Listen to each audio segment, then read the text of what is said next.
Muy buenos días, soy Marcela Vélez y desde Londres comento con ustedes las noticias que deben saber para comenzar el día. Bienvenidos a Primer Click de Diario Financiero.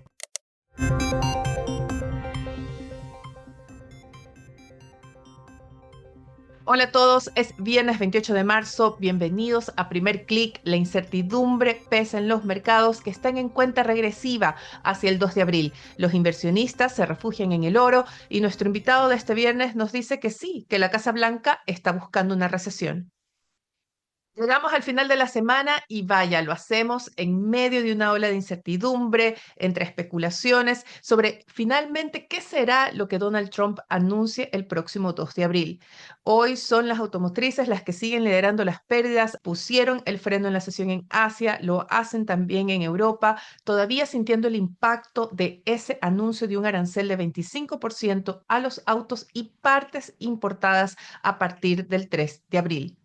El día antes, el 2, el que Trump ha denominado el Día de la Liberación de Estados Unidos, se anunciarían las tarifas recíprocas. Es este punto el que está concentrando la atención del mercado.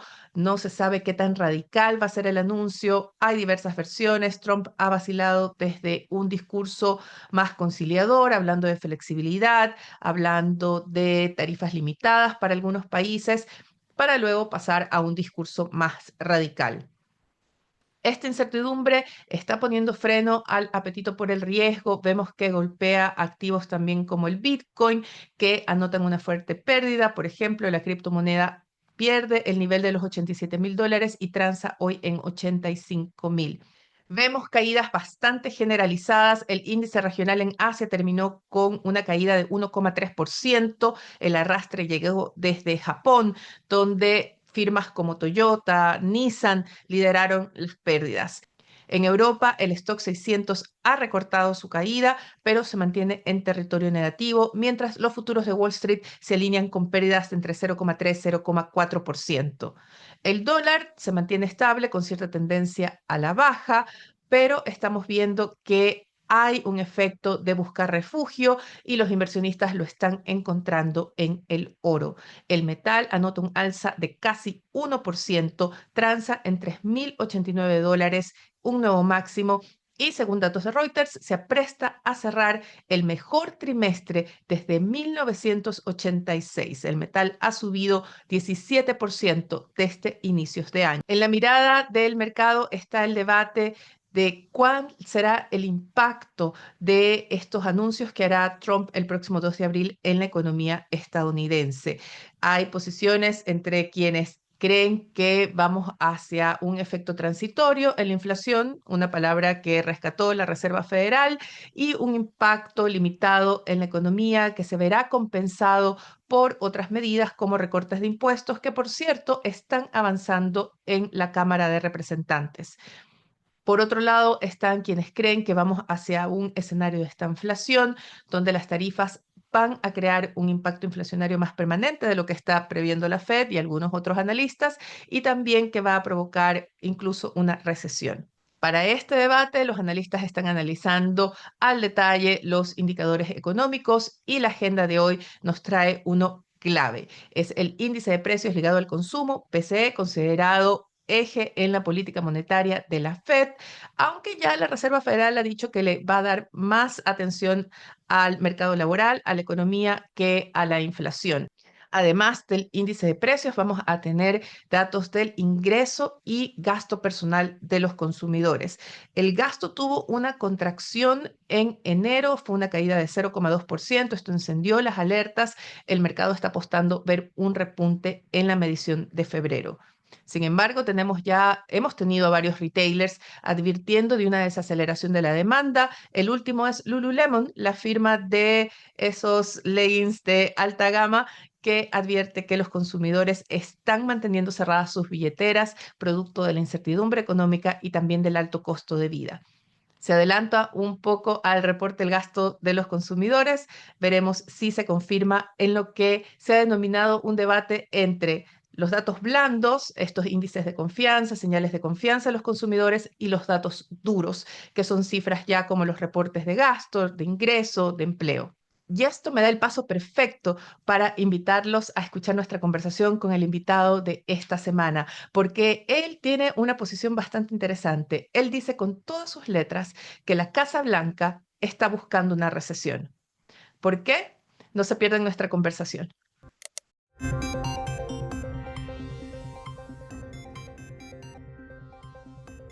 Este viernes estamos con Jorge Harker, él es analista de temas internacionales de AdCap, Grupo Financiero, y la idea es conversar, Jorge, de toda esta incertidumbre que está pasando en los mercados, pero sobre todo tratar de entender qué pasa en Estados Unidos. No sé si es fácil la tarea de tratar de entender a la Casa Blanca, pero quisiera comenzar por el 2 de abril, esa fecha que se nos acerca como, no sé, como una espada que nos va a caer o una bomba que nos va a explotar. ¿Qué esperas tú el 2 de abril? Marcela, gracias por la invitación. Un placer estar aquí contigo. 2 de abril, es interesante. Dices tú que es como una espada y una bomba. En otras condiciones políticas, uno diría, mira, ya está priceado por los mercados, esto ya está incorporado en los precios, no hay nada que hacer, bueno o malo, es lo que es, viene. Pero volvemos al Trump de siempre, oye, mira, tomo esta decisión y después lanza un tweet, en una entrevista dice algo y ya vimos que por lo menos hoy se le dice, no, de pronto el 2 de abril no va a ser tan frontal en las nuevas tarifas, de pronto vamos a hacer un tone down de algunos temas. Entonces, cuando tú dices la espada que tenemos encima, como la historia griega, de pronto esa espada no está tan recta, tan vertical sobre nuestras cabezas, sino está como un ventilador, como un abanico, de un lado hacia otro, porque el mismo Trump no nos va a dar claridad. Lo que yo en algún momento decía, vemos un Trump más decidido, con más metódico, pero dentro de él mismo sigue siendo el Trump de siempre, donde él va a tratar de hacer una intervención verbal de los mercados o tratar de conseguir un tipo de leverage frente a sus contrapartes, tratar de sorprender a la gente, tratar de ser un poco impredecible, que es lo que fue hace 8 años. Se nos olvida de pronto, porque es que quisiera que han pasado 35 años desde que él Sí, se estudió, porque además tuvimos un pequeño evento global que fue la pandemia, o sea, una pequeña cosa claro. que Un cambió nuestras paréntesis vidas. cortito, Sí, claro. sí, y uno diría ya, oye, es que pasó algo muy importante, o sea, en nuestras vidas como tal, aparte del tema financiero, la sociedad, el planeta vivió algo muy difícil que fue la pandemia. Entonces, el, se nos olvida cómo era él, pero si revisamos nuestras notas, revisamos los diarios, este es el Trump, o sea, él va a estar, va, viene en una dirección, pero nos va a imprimir mucha volatilidad. ¿Eso qué nos va a llevar? A una volatilidad altísima en los mercados. Días muy buenos, días muy malos, pero él va a estar tratando de controlar los precios de los mercados y de la narrativa a punta de intervenciones. Y como lo hizo hace 8 años, Twitter, ahorita en su red social Truth, por ese tipo de métodos. Ya está conocido su método, lo que pasa es que nos va a sorprender una vez más. Pero si ya sabemos que es así, ¿no? O sea, ya, como tú dices, de alguna forma no es necesario ni siquiera regresar a 8 años atrás. Ya llevamos 2 meses de gobierno y en los 2 meses nos ha demostrado que es capaz de anunciar algo, luego retirarlo, luego postergarlo, luego cancelarlo. ¿Por qué después de 2 meses seguimos reaccionando? Y vimos que cuando él dijo que él adoptaba un enfoque flexible, el mercado de repente lo tomó como algo positivo. En lugar de decir flexible, quiere decir que puede cambiar de opinión en cualquier momento y por lo tanto es más volatilidad. No sé si es que de alguna forma el mercado está ansioso de ver buenas noticias y por eso reacciona a veces de manera exagerada. Los inversionistas siempre van a querer el vaso medio lleno. O sea, no, en el neto general, las posiciones de los inversionistas de largo plazo y hoy los especuladores tienden a ser largos en los activos financieros. O sea, es muy difícil decir, no, mira, el mercado está completamente corto, está apostando una caída. El entorno natural o la posición natural de los inversionistas es comprar activos y esperar que suban de precio, o por lo menos que se mantengan en algunos casos. Es muy difícil que un mercado esté todo enfocado a que se rompa. Entonces, por eso siempre van a querer ver el vaso medio lleno. Entonces, cuando toman una posición y dice, vamos a ser flexibles, voy a hacer un tone down, o sea, pues decir, ok, de pronto esto es bueno, De pronto él está echándose para atrás un poco dentro de su posición, que yo veo que el mercado está tomando como el worst case scenario, ya nos dijo cuál es el que arranca el 2 de abril. Cualquier cosa adicional está mostrando flexibilidad, está dispuesto a hablar sobre el tema, no está siendo tan inflexible, que eso es algo que nos asusta un poco, decir, bueno, si el señor dice, nos vamos con 25% a México, con 25% a Canadá, con 25% de tarifas a Europa, pues si te está diciendo, mira, de pronto sí es 25%, pero algunos sectores voy a ser más flexible. En el mercado psicológicamente lo toma, ok, es una buena señal. Acabas de mencionar el worst case escenario. ¿Cuál sería para ti el peor escenario? Que el 2 de abril llegue y tú digas, ok, aquí esto fue lo peor que podemos esperar. Ya hablamos en el tema comercial, para Sí, mantenernos en este carril, sí. retaliaciones, y lo vimos lo vimos con los whiskies y los licores europeos. O sea, Ujú. para mí ese es el escenario que digo, bueno, esto es una bomba atómica comercial, o sea, ya no es una guerra, o sea, no es una discusión, no es una pelea, o sea, ya estamos all in en la pelea. Eh, Fue muy diciente Europa, hizo que los bourbons, hay que entender que ese tipo de tarifas no son aleatorias, están Ujú. dirigidas a atacar ciertos grupos de votantes dentro de Estados Unidos. Y es muy fácil entender que los productores de bourbon, o sea, Tennessee, o sea, Jack Daniels, todo eso se produce en el sur de Estados Unidos, en unas zonas geográficas que son muy trompistas. Entonces, cuando tú le pones esos aranceles, estás intentando mandar un mensaje a sus votantes. Tú como Unión Europea, hablo, Trump lo entiende perfectamente. Dice, ok, perfecto, estamos bien. Tú me pones 50%, te pongo 200% de tus vinos y tus champañas. No voy a discutir este tema. Cuando empiezan esto, sería fatal porque además rompes muchas posibilidades de diálogo. O sea, politizas, ya está politizado, o sea, no estoy diciendo que Europa lo haya hecho, ya es una discusión que nace politizada. Los mensajes de la administración Trump diciendo Europa ha abusado de nosotros, la Unión Europea está diseñada para quebrar a Estados Estados Unidos. Unidos, sí. O sea, esos términos no son términos técnicos, muy diplomáticos, son muy Trump. Tenemos a un vicepresidente en Estados Unidos, J.D. Vance, que va en esa misma línea. Entonces son discusiones que nacen politizadas. Las reacciones, pues obviamente tienden a estar o ligeramente o muy politizadas. Entonces cuando arrancan esas, usan la política económica para, para esconder un poco una pelea política también, pues creo que es muy peligroso para la economía, ¿no? No estoy diciendo que veamos barcos de la Tercera Armada del Atlántico invadiendo Portugal o invadiendo Normandía otra vez, pero sí desde el punto de vista económico puede llegar a ser muy peligroso. Pero estás hablando de peligro para la economía global, no solamente para la economía de Estados Unidos. No, la economía global, o sea, sería muy complicado. Y en el fondo, para mí la posición de México ha sido inteligente. Y discúlpame si nos desviamos Mm, un poco, pero la posición de no México sé. es decir, un wait and see, esperemos a ver si nos van a imponer, pero seguimos mirando el diálogo, seguimos, tratan de no chocar de frente con Trump, porque Trump es como esos políticos que son muy hábiles en el campo de la pelea, cuando peleas con ellos se agrandan a este ámbito cuando lo traes, oye, no, vamos a negociar, somos amigos, vamos a ver qué podemos hacer y trabaja la diplomacia. Creo que se convierte en un poco más lograble poder llegar a un buen término dentro de este gran caos que se está generando en términos comerciales.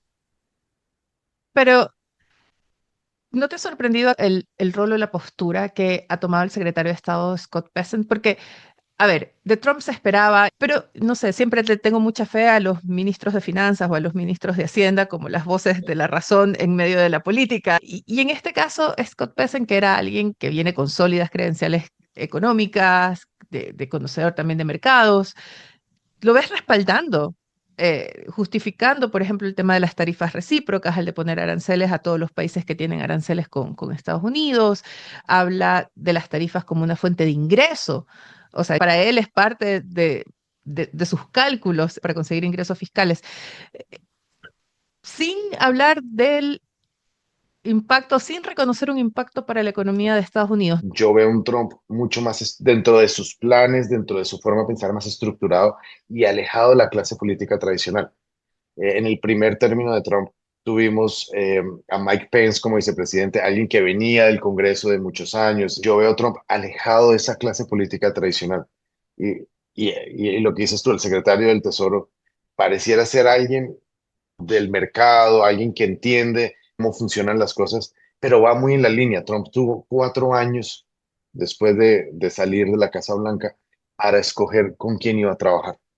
Él sufrió mucho durante sus primeros 4 años, que la gente que lo rodeaba trataba de calmarlo según unos intereses del Partido Republicano. Aquí él ya está desatado siendo Trump tal y como es. Entonces no tiene esas barreras dentro de sus secretarios, dentro de sus ministros, dentro de su gabinete que le puede decir, no, no, no, señor presidente, esto deberíamos llevarlo así. Él ya está decidido, por eso lo veo más metódico, más organizado. Y también el tema de lo que hablabas del impacto de las tarifas. Estamos viendo una línea que lo he visto entre algunos economistas, inclusive algunos economistas latinos que trabajan en bancos americanos, es las tarifas no son inflacionarias. Hay una línea dentro de la Casa Blanca Sí. que es eso, y él es de esa parte de ese grupo. Y es sorprendente porque no estoy diciendo que estén equivocados porque solo el tiempo nos lo dirá, pero es sorprendente porque la teoría económica nos lleva a pensar que ese tipo de tarifas tienden a ser inflacionarias. Y creo que la discusión se está perdiendo porque nos están diciendo, y lo he oído ya de varios economistas, las tarifas no son inflacionarias, lo que es inflacionario es la impresión de dinero. Y estoy de acuerdo, la inflación de dinero sí es inflacionaria, no tenemos que hablar con un argentino para ver ese experimento cómo salió de mal en términos de Sí. inflación, pero creo que por decir que mi vaso de agua está frío, está más frío, no quiere decir que el tuyo no esté frío. Creo que las dos son inflacionarias, probablemente la impresión de dinero sea más inflacionaria que unas tarifas, por lo menos en un plazo de tiempo mediano o corto plazo. Lo que decía la Fed, un choque inflacionario por vía tarifas que va a ser controlado, según ellos. Es interesante que hables del discurso de los economistas porque yo que sigo las noticias día a día y escucho a los comentaristas fuera, me he dado cuenta que efectivamente hay como una evolución en el discurso. Entonces, inicialmente era el shock, era se viene una recesión, se viene una estanflación porque era recesión y además las presiones inflacionarias. Y luego, como tú dices, yo siento que te diría que quizás las últimas 2 semanas, con más fuerza la última semana, está ganando terreno esta visión un poco más optimista, que es la que impulsa también la Casa Blanca, de que esta guerra comercial, estos aranceles, no van a tener un efecto tan inflacionario, que, al final la suma y resta va a ser positiva para la economía de Estados Unidos, porque va a generar crecimiento, empleo, reindustrialización, como si el efecto fuera inmediato, y comienza a calar. O sea, ya he escuchado a varios analistas diciendo, no, o sea, no, no hay señales estructurales de que la economía vaya hacia una recesión, muy pegado al diagnóstico de la Reserva Federal, que fue todavía positivo respecto al estado de la economía. ¿Cuál es tu visión? Y lo pregunto con el contexto, para quienes no nos escuchan. Yo escuché a Jorge en un webinar en el que él se lanzó una frase que me llamó mucho la atención y la frase fue que, de hecho, la Casa Blanca estaba buscando casi una recesión. ¿Crees todavía que es así? Sí, firmemente. Eh, Casualmente el viernes leí un informe de una firma de research americano que también dice que está de moda, lo hacen un poco más suave la afirmación, pero que está de moda dentro de Wall Street decir que la Casa Blanca está apuntándole a una recesión. Yo creo que ellos no le están apuntando, ellos no están previendo, ellos están buscando la recesión. Y es una forma de hacerle un reset a toda la política económica de Biden. No la voy a criticar, no la voy a alabar, simplemente fue una política de alto endeudamiento, endeudamiento del 6-7% del PIB, en déficit fiscal, con una economía creciendo al 2,5-3%. No hacía mucho sentido. En una charla en Buenos Aires, yo le decía a unos clientes, el gobierno Biden está gastando como un marinero borracho en un puerto. A dos manos lanzaba billetes, y por eso vemos ciertas reacciones de la administración Trump. O sea, el Departamento de Eficiencia Gubernamental, DOGE, liderado por Elon Musk, que es parte de esa reacción política, no es tan, no es una aproximación, yo lo critico porque no es una aproximación tan técnica, simplemente es recortar, recortar, recortar, pero al final sí el gobierno americano necesitaba recortar. Y ese recorte creo yo que va a empezar a pegarle en el empleo eventualmente a la economía. Recordemos que en el 2024 no, los grandes generadores, si no fue el mayor generador de empleo en Estados Unidos, fue el gobierno federal. Cuando Sí. eliminas esa generación de empleo por parte del gobierno federal, el empleo que la Fed hablaba que es un empleo fuerte, es un mercado que está saludable, que todavía lo ven dinámico, usaba esos términos, que todavía lo ven apretado, tight, decían ellos tight, porque seguía generando muchos puestos de trabajo. Cuando eliminas el factor gobierno federal, no resultó ser un mercado tan favorable para el empleado, para la población. O sea, había problemas ya de empleo. Entonces, si vas a eliminar en el 2025 esa generación de empleo y te conviertes no solo en un generador, sino en un destructor de empleo, tú como gobierno federal, yo sí creo que la economía va a tender a desacelerarse y eso es lo que creo que busca Trump, porque creo que quiere arrinconar a la Fed a bajar tasas para él poder hacer un rollover de su deuda.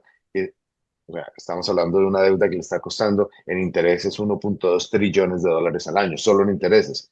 Va a querer renovar toda esa deuda porque no es que la vaya a pagar, simplemente va a querer renovarla a un costo mucho más bajo, poder liberar algo de presupuesto que no vaya dirigido al pago de intereses.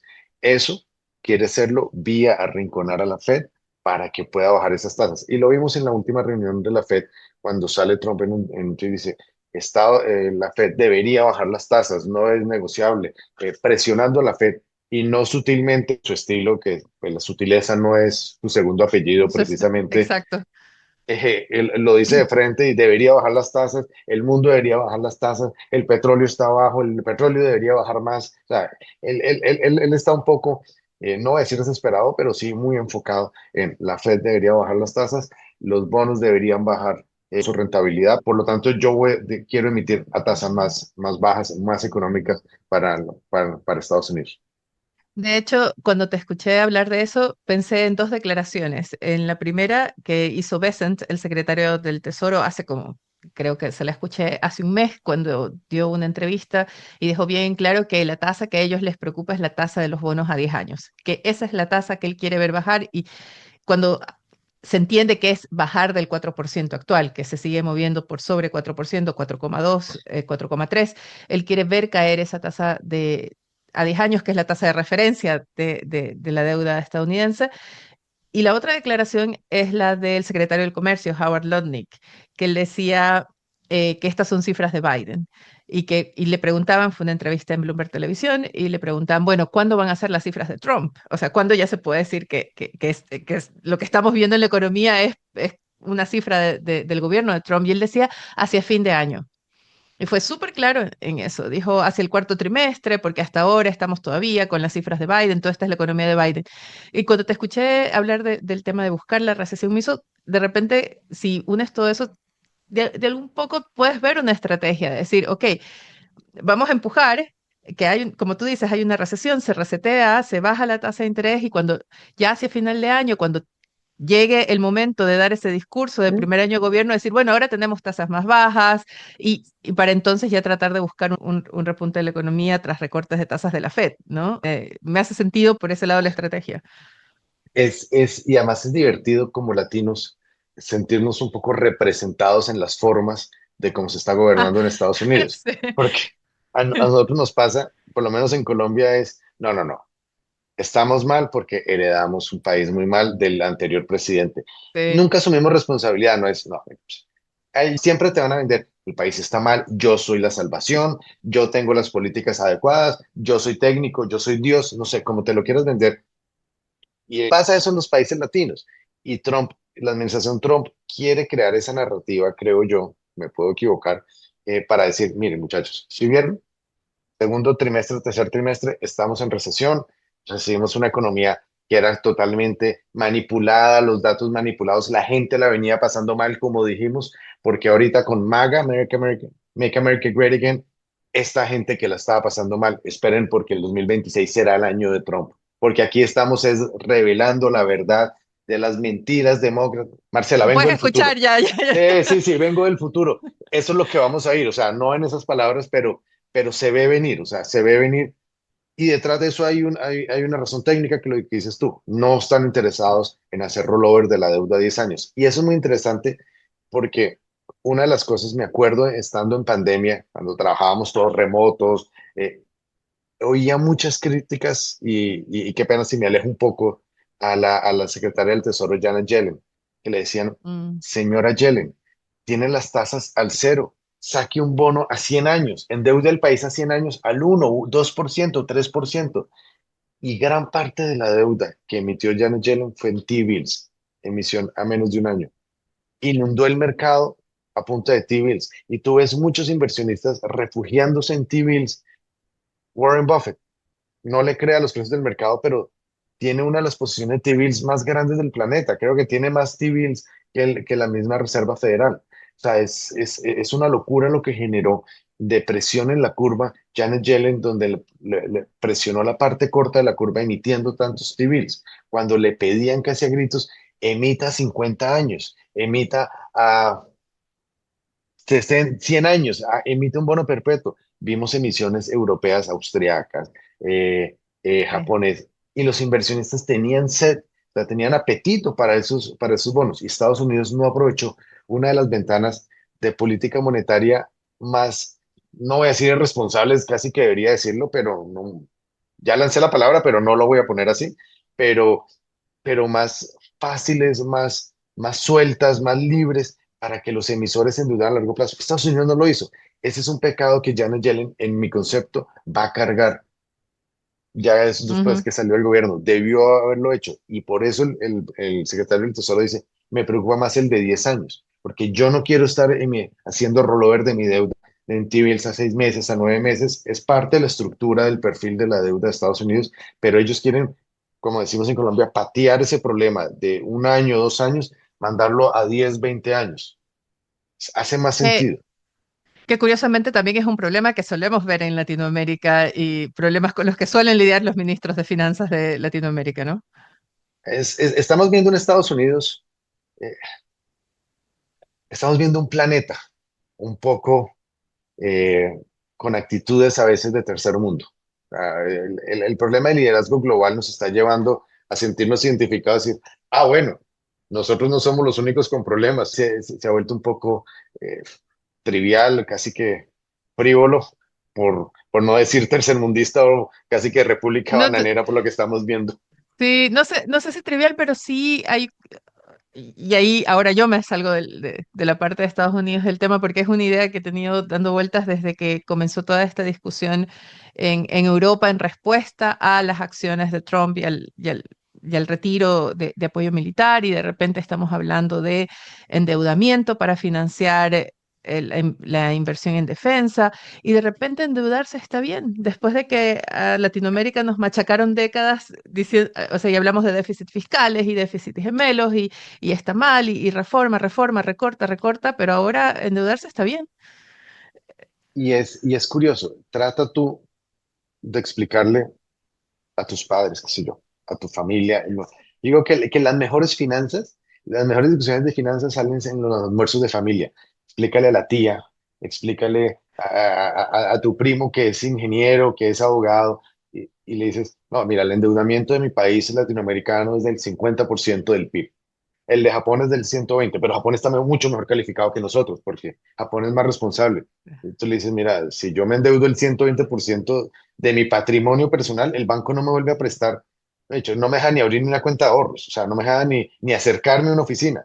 Y, pero ¿cómo así? Me estás diciendo que el 50 a 60% es inaceptable para un país latinoamericano, pero el 120, 100, Alemania, 115%, es aceptable porque es Alemania, porque en teoría tiene un historial de pagos, una seriedad política. Pero ¿qué seriedad política es que estés endeudado al 120% de tu PIB, al 200% de tu PIB y al 60% es una falta de seriedad? Esas discusiones, cuando te sientas a explicarle a la gente del común, de pronto uno termina de decir, le expliqué bien, y la gente del común dice, esta gente está loca, porque pareciera que Pero, estuviéramos locos los que trabajamos en finanzas.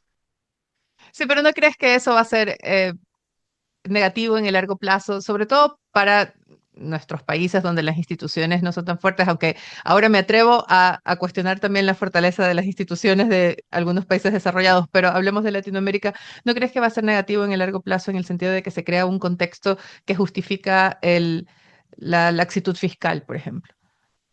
Yo lo veo en Colombia. Soy muy crítico de la política fiscal. La política fiscal está siendo un poco caótica. Eh, tuve el infortunio de leer un informe que sacó el Bank of America. Estuvo en Bogotá y se reunió con el saliente ministro de Hacienda y yo decía, esto no es un informe económico, esto es casi que un ensayo burlesco de una reunión de políticos como si lo hubiera escrito Gabriel García Márquez, un americano tratando de explicar lo que está viendo. Entonces, creo que la laxitud con que estamos haciendo la aproximación a todos estos números, porque definitivamente es el país de ciegos, el tuerto es rey. Entonces, creo que las calificadoras están siendo muy laxas con muchos emisores y yo estoy seguro, el caso colombiano, en otras circunstancias globales, las calificadoras hubieran actuado de otra manera como lo están actuando hoy en día, creo yo. Están siendo, porque te sientas acá y volteas a la derecha y dices, oye, no, pero tú estás peor. Y volteas a la izquierda, no, pero tú estás peor. Y miras al frente, no, pero es que no hay de dónde. O sea, voy a poner un ejemplo que es un poco alejado, pues, el Banco Central Suizo. El Banco Central Suizo, en algún momento de la vida, en pandemia, uno de los mayores accionistas de Apple. ¿Qué hace el Banco Central Suizo invirtiendo en Apple? O sea, ¿en qué momento Apple se convirtió en un activo de bajo riesgo para un banco, para manejar las reservas de un país? Suiza. O sea, es que no estamos hablando del El Salvador que invirtió en Salvador, Bitcoin. Entonces, ¿en qué momento Suiza y El Salvador son países hermanos? O sea, en términos de política monetaria. Y si ves o sea, mira, no lo tenía planeado, pero llegamos así a ese, sí. a ese paralelo. No, pero es que El Salvador es un país bananero, perdóname. App- Suiza invirtió en Apple y creo que le salió mejor el trade a Nayib Bukele no estoy El diciendo que Banco de haya sido Suiza. mal trade el de Suiza, pero Nayib Bukele ha sido un trade bastante bueno. Entonces, no entiendo en qué momento Suiza es respetable y El Salvador es un chiste. De pronto todos somos o respetables o de pronto todos somos un chiste. No sé, hay que escoger en qué orilla de este río nos vamos a parar. Esa es una gran frase, pero salgamos de, como del territorio pesimista y tratamos de buscar algunos, no sé si llamarle brotes verdes, creo que no son ningunos brotes, pero como pockets El vaso medio lleno, ver el vaso el medio lleno, vaso, no medio vacío. gracias, gracias, el vaso medio lleno.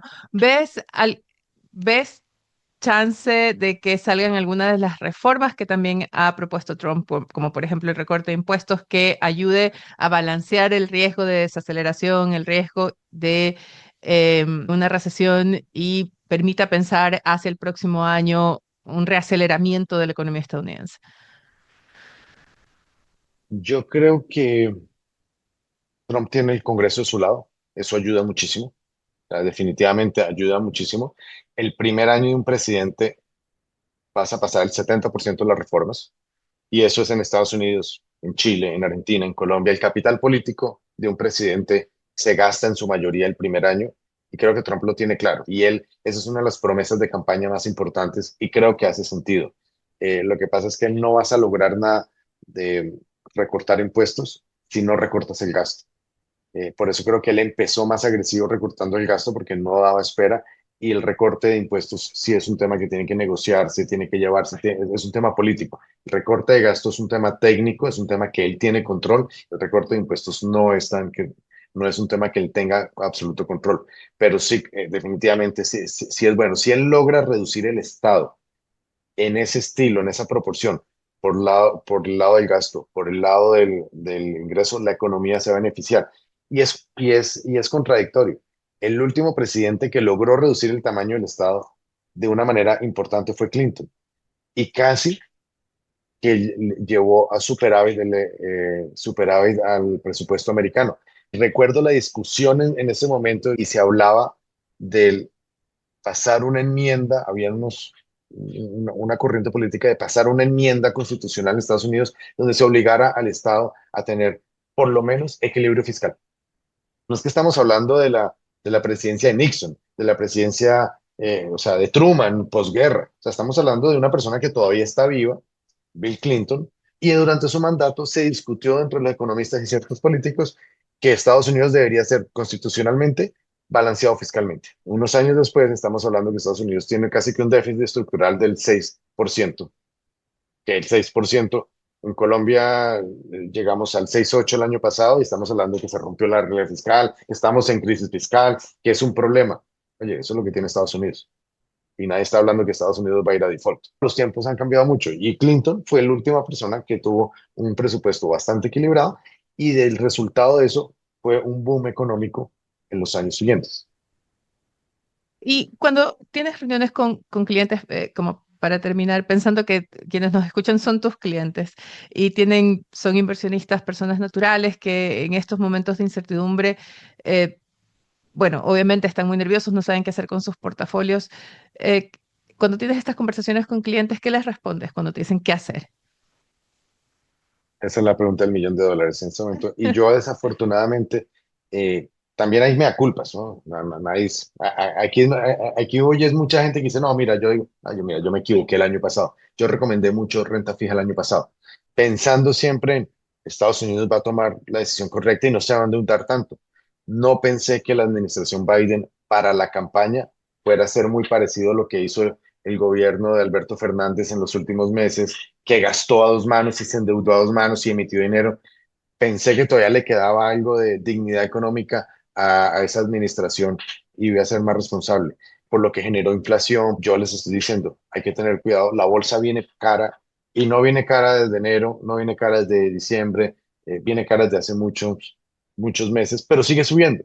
Entonces, mira, hay que mantener eh, algo en posición de acciones, pero yo soy más defensivo. Hoy en día yo estoy mucho más defensivo porque me preocupa mucho más y creo que sí estamos viendo, bueno, lo vengo diciendo, ahí viene el lobo, en algún momento va a llegar el lobo.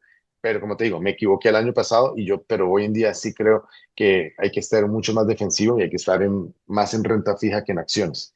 Creo que la corrección que vimos en acciones era saludable, era necesaria. Lo que pasa es que fue muy rápida, pero no, en el largo plazo, y lo veíamos en el webinar, si tú ves la gráfica del S&P, este es un blip en la gráfica.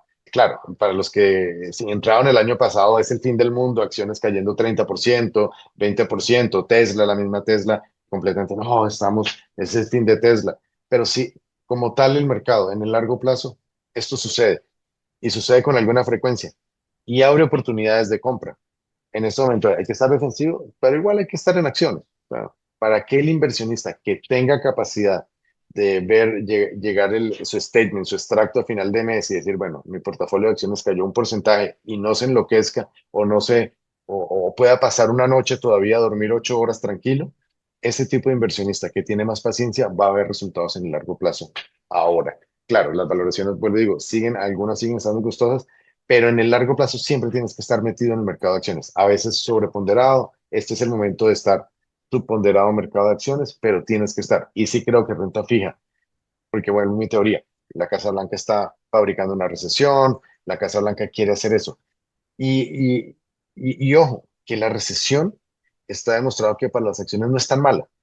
Lo que es malo es la pre de la recesión, los primeros días de la recesión, pero cuando llega la recesión, los mercados siempre hacen una V, una V y rebotan. Entonces cuando me dicen, no, pero es que vamos a entrar en recesión, sí, ojalá entremos en recesión, porque los mercados siempre sobre reaccionan. Al final del día los mercados es el reflejo de los sentimientos de unos traders o de unos administradores, de unos inversionistas. Entonces la gente va a entrar en pánico en algún momento. Compra ese pánico, cómprale ese pánico. Guarda unos centavos, estás en liquidez, no estés todo en las acciones, compra renta fija, la FED terminará bajando tasas, llegarán los recortes de impuestos, llegarán las políticas de ayuda del gobierno, llegará la política de Trump en 2026, ya verá la mano de Trump en la economía. Eso será bueno para las acciones y será bueno para el mercado. Quedémonos con ese diagnóstico más esperanzador de que va a llegar, va a llegar. Muchísimas gracias, Jorge. Nada, a ti, muchas gracias por la invitación y aquí estoy. Como siempre, espero que les haya parecido interesante esta conversación. Si tienen un tema que quieren que tratemos en este espacio, háganmelo saber. Pueden escribirme a mveles@df.cl o pueden dejarme un comentario en cualquiera sea la plataforma que estén viendo o escuchando este podcast. Para hoy, ojo, tenemos además de datos en Estados Unidos, tenemos datos de empleo en Chile, en Brasil y México. Y finalmente seguiremos atentos a la agenda geopolítica porque ha llamado mucho la atención. Este reporte está capturando los titulares esta mañana, el reporte de que Estados Unidos plantea a Ucrania un acuerdo por minerales, ya no solo por minerales, por inversiones en general, mucho más agresivo de lo inicialmente previsto o lo inicialmente presentado. Este es un acuerdo que buscaría la creación de un fondo en el que Estados Unidos tendría veto y preferencia para hacerse con los réditos económicos de la explotación de minerales e inversiones de infraestructura de Ucrania. Estados Unidos plantea que busca recuperar todo el dinero entregado a Ucrania para su defensa contra Rusia desde 2022 con una tasa de interés anual de 4%. Eso es todo por ahora. Sigan actualizados de las noticias con df.cl, dfsud.com con las noticias de negocios de Latinoamérica y el fin de semana no se pierdan Señal DF y DF+.